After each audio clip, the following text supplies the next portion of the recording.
கிறிஸ்துவுக்குள் பிரியமானவர்களே, ஆண்டவராகிய இயேசு கிறிஸ்துவின் நாமத்தில் உங்கள் யாவரையும் அன்போடு நாங்கள் வாழ்த்துகிறோம்.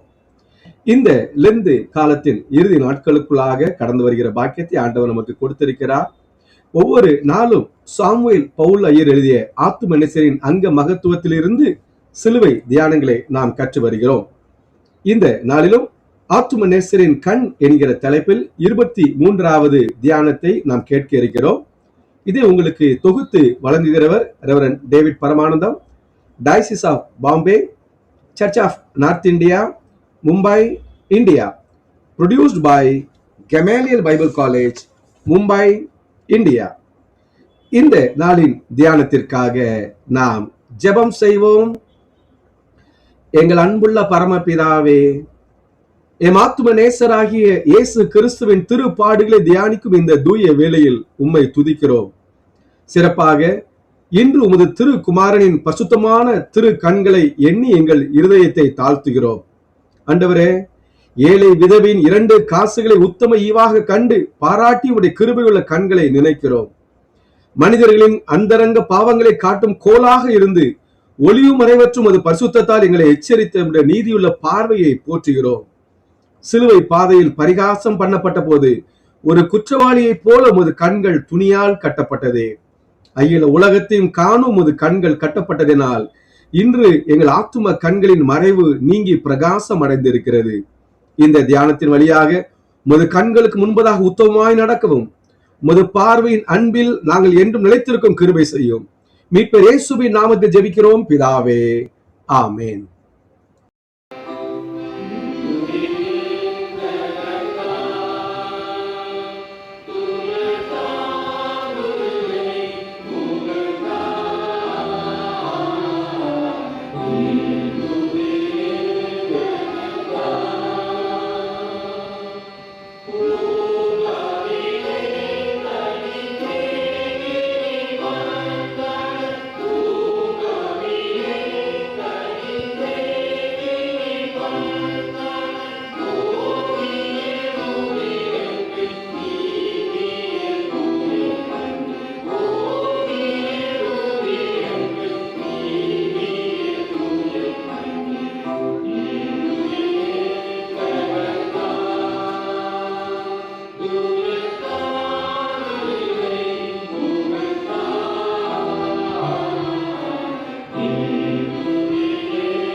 ஆத்தும நேசரின் அங்க மகத்துவம் தியானம் 23.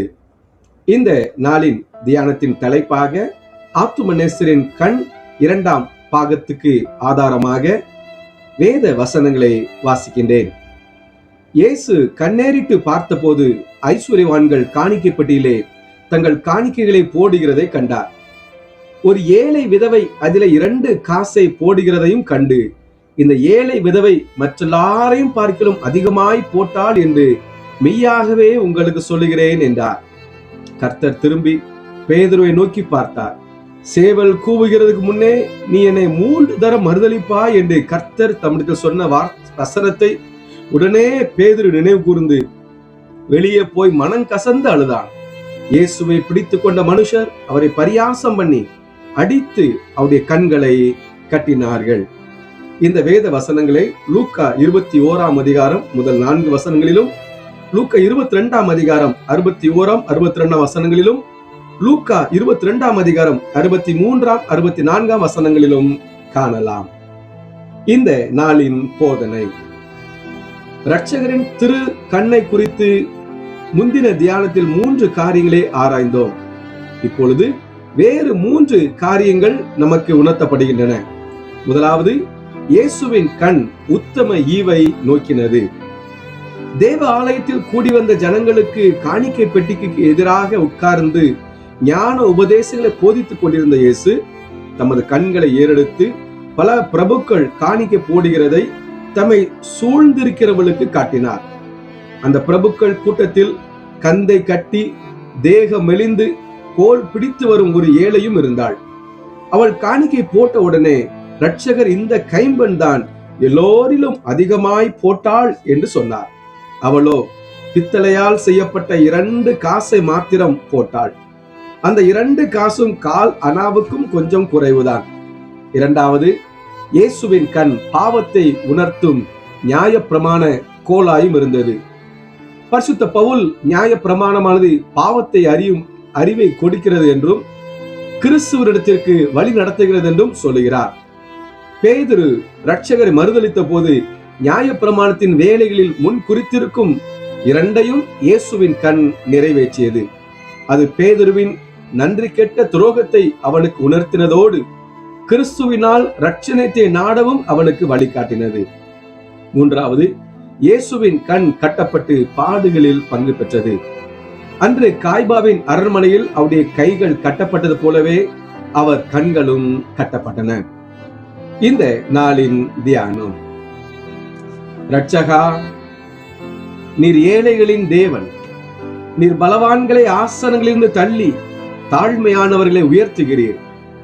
எமக்கு எதிரே இருந்த காணிக்கை பெட்டி என்றே வந்த எப்ராஹிம் தலைவர், எருசலேமின் பிரபுக்கள் முதலிய ஐஸ்வர்யவான்களின் பொற்சரிகை உடுப்புகளையாவது, தமஸ்குவின் பட்டு பட்டாவளிகளையாவது, பண மூட்டைகளையாவது உமது கண் நோக்காமல் ஏழையின் 2 பித்தளை காசை நோக்கிற்று. யூத பிரபுக்களின் கண்களோ தங்கள் கூட்டத்தோடு வந்து காணிக்கை போட்ட ஏழையை சூடாய் பார்த்தது. அவள் காணிக்கை போட தன் கையை நீட்டின போது அவர்கள் தங்கள் முகத்தை அவளை விட்டு வேறு திசைக்கு திருப்பினார்கள். நீரோ உம்முடைய கிருபையின் கண்களை அவள் முகமாய் திருப்பினீர். அவள் போட்ட தொகையை அறிந்து கொண்டீர். அவள் பையை பரிசோதித்து அந்த ஏழை தன் ஜீவனத்துக்கு உண்டானதெல்லாம் போட்டு விட்டதையும் ஞான திருஷ்டினால் பார்த்தீர். கொஞ்சம் போட்ட அவளை பரலோகம் மட்டும் உயர்த்தி விட்டீர். அவள் இருதயத்தின் தன்மை உமக்கு மறைவாய் இருக்கவில்லை. சிறியவனை மண்ணிலிருந்தும் எளியவனை புழுதியிலிருந்தும் தூக்கி எடுத்து உயர்த்தி விடுகிற என் இயேசு நாதருக்கு சமமானவர் உண்டோ? அல்லேலூயா. பிரபுக்களின் காணிக்கைகளின் பலன் தேவாலயத்துக்குள் கேட்ட கலீர் கலீர் என்ற சத்தத்தோடு முடிந்தது. ஏழை கைம்பன் போட்ட ஓசையில்லா 2 பித்தளை காசும் பூலோகத்திலும் பரலோகத்திலும் ஓசை இடுகிறது. இன்றைக்கும் பரலோகத்தின் தூதரும் பரிசுத்தவான்களின் ஆவிகளும் அதோ 2 காசு போட்ட விதவை என்று சொல்லி அவளை அழைக்கிறதை என் விசுவாச காது கேட்கிறது. இயேசுவே, நான் அடிக்கடி உமது காணிக்கை பெட்டியில் பணம் போட்டிருக்கிறேன். ஆனால் நீர் புகழ்ந்த ஏழையை போல நல்மனதோடு போட்டதே இல்லை. இனி நான் உமது நாமத்துக்கு மகிமையாக கொடுக்கிற காணிக்கைகளையும் பணங்களையும் மன உற்சாகமாய் செலுத்த இதோ தீர்மானம் செய்கிறேன். எல்லாவற்றுக்கும் மேலாக நான் ஞான தேவாலய பொக்கிஷமாகிய உம்முடைய திரு பாதத்தில் செலுத்தும்படி வைத்துக் கொண்டிருக்கிற 2 காசுகளுடன் வந்திருக்கிறேன். தயவாய் அதை வாங்கிக் கொள்ளும். ரட்சகா, இதோ என் 2 காசுகளாகிய என் ஆத்துமாவையும் சரீரத்தையும் உமது பாத பொக்கிஷத்தில் படைக்கிறேன். ஒரு காலத்தில் விலை மதிக்கத்தக்கதாக இருந்த இந்த 2 காசையும் நான் சிற்றின்ப சேற்றிலும் பொருளாசை புதரிலும் பாவ பாதாளத்திலும் புதைத்து வைத்து பித்தளை காசுகளாக்கி விட்டேன். கைம்பெண்ணின் 2 பித்தளை காசுகளையும் தள்ளாத இயேசுவே, இவற்றையும் தள்ளாமல் ஏற்றுக்கொண்டு இவை 2ஐயும் உமது தங்க சாலைக்கு அனுப்பி தேவாவியாகிய தங்க சாலை தலைவரை கொண்டு முன்போல் பொன்னாக்கி இவை 2ம் பரலோக வீதிகளில் தடையின்றி செல்லும்படி செய்யும். இந்த நாளின் தியானம். என் இரட்சகர் பேதுருவை பார்க்கும் மட்டும் அவன் பாவம் அதிகரித்தது, முற்றினது. கர்த்தர் திரும்பி பார்த்தார். பேதுரு அழுதான். பேதுருவே, எல்லோரும் விட்டு போனாலும் நான் உம்மை மறுதலிக்கவே மாட்டேன் என்று சொன்ன வாய் இப்பொழுது எங்கே? உமோடு கூட சாக வேண்டியதா இருந்தாலும் மறுதலிக்க மாட்டேன் என்று நாவு எங்கே? நீரே ஜீவனுள்ள தேவனாகிய குமாரனாகிய கிறிஸ்து என்று அறிக்கையிட்ட மனம் எங்கே? நீ உன் சுய பலத்தில் நம்பிக்கை வைத்திருந்தாய். நானும் இப்படி அடிக்கடி என் பலத்தை நம்பி என் ஆத்துமாவின் இடுப்பு முறிய விழுகிறேன். ஆனால் நீ 12 சீடரிலும் பாக்கியம் பெற்றவன். இயேசுவின் கிருபை கண்கள் உன்னை பார்த்தன. என் அக்கிரமத்தின் பாத்திரம் நிரம்பி வழிகையிலும் இரட்சகர் என்னை தள்ளிவிடாமல் நோக்கி பார்க்கிறார். நான் துன்ப கடலில் ஆளும் பொழுது அவர் தமது கையை நீட்டி ரட்சிக்கிறார். பாவ பாதாளத்தில் விழும் பொழுது கண்ணோக்கி என் நிலைமையை உணர்த்துகிறார். என் இரட்சகருடைய கண் தமக்கு விரோதமாய் எழும்பின பேதுருவின் இருதயத்தை ஊடுருவும் அம்பு போல் இருந்தது. அவர் தமது அம்பை கொண்டு பாவ பிளவை குத்தி அறுத்து போட்டதுமன்றி ஆற்றியும் போட்டார். பாவத்தை உணர்த்தி அறுக்கும் அவர் பார்வையாகிய அம்பின் முனையில் அழிவாகிய நஞ்சை அல்ல, இரட்சணி அன்பாகிய தைலத்தை பூசி எறிந்தார். ஆதலால் அவருடைய அம்பு பேதுருவின் இருதயத்தை அறுத்து ஆற்றிவிட்டது. கடைசியாக என் இரட்சகருடைய திரு கண் மூடப்படுகிறது. என் கண்களின் இச்சையாகிய சகல தோஷங்களுக்கும் நிவர்த்தி செய்யப்பட வேண்டியதாகையால் அவருடைய கண்களையும் வேதனைப்படுத்தி கட்டுகிறார்கள். இரட்சகா, சத்துருக்கள் தங்கள் மனம் கொண்டபடி உம்மை பரியாசம் பண்ணவும் அடிக்கவும் குட்டவும் இப்படி உம்மை கண்களை கட்டிவிட்டார்கள். சிம்சோனை கண்ணை பிடுங்கி பரியாசம் செய்தார்கள். உம்மை கண்களை கட்டி அவமானம் செய்கிறார்கள்.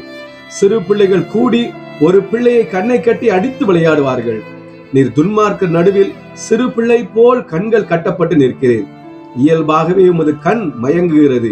உமக்கு இருக்கும் பசி, தாகம், ஆயாசம், கண் விழிப்பு இவை உமது கண்ணுக்கு முன் ஒரு மெல்லிய திரை போல் இருந்தன. அதோடு முள்முடி அழுத்திய காயங்களிலும் தலையில் அடித்த அடிகளிலும் இருந்து வடிந்த ரத்தம் உமது கண்ணில் இறங்கி அதை செம்ம செய்தது. சத்துருக்கள் தங்கள் வருமத்தை தீர்க்க இவை 2 திரைகளே போதும். அதோடு 3ஆம் திரையாக உமது கண்களை கட்டினார்கள்.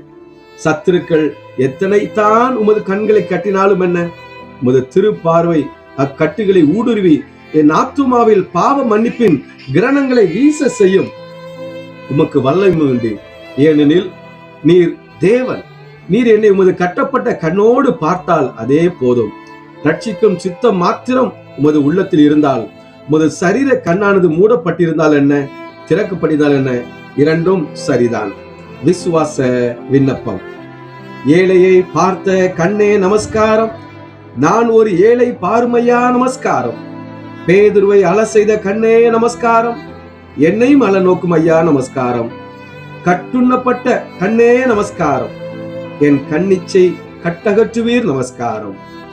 நாம் ஜெபம் செய்வோம். மகா இரக்கமுள்ள இயேசுவே, நான் உமது திருச்சரீரத்தின் அங்கங்களை தியானிக்க உமது பேரிலுள்ள நேசம் பெருகி பாவத்தின் மேலுள்ள பாசம் குறைகிறது.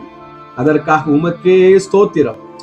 பேதுருவை ரட்சிக்கும்படி உமது கண்களை நோக்கினது போல பெரும் பாவியாகிய நான் பாவ மன்னிப்பு அடையும்படி உமது திரு கண்களால் என்னை நோக்கி அருளும். உமது பார்வையே பார்வையற்ற என் கண்களுக்கு கலிக்கமாய் இருக்கிறது. நீர் பார்க்கும் மட்டும் என் பாவம் என்னில் அதிகரித்துக் கொண்டு இருக்கிறது. இயேசுவே, அடியானை உமது பூரண கண்ணினால் நோக்க சித்தம் கொள்ளாவிட்டாலும் கடைக்கண்ணினால் நோக்கினால் போதும் ஐயா. இவ்வளவு சகாயத்தை இந்த ஏழைக்கு செய்தால் நான் பிழைத்துக் கொள்வேன். இயேசுவே பாரும், இரட்சகா நோக்கும், இயேசுவே பாரும். பிதா, குமாரன், பரிசுத்த ஆவியானவரின் நாமத்தினாலே ஆமென்.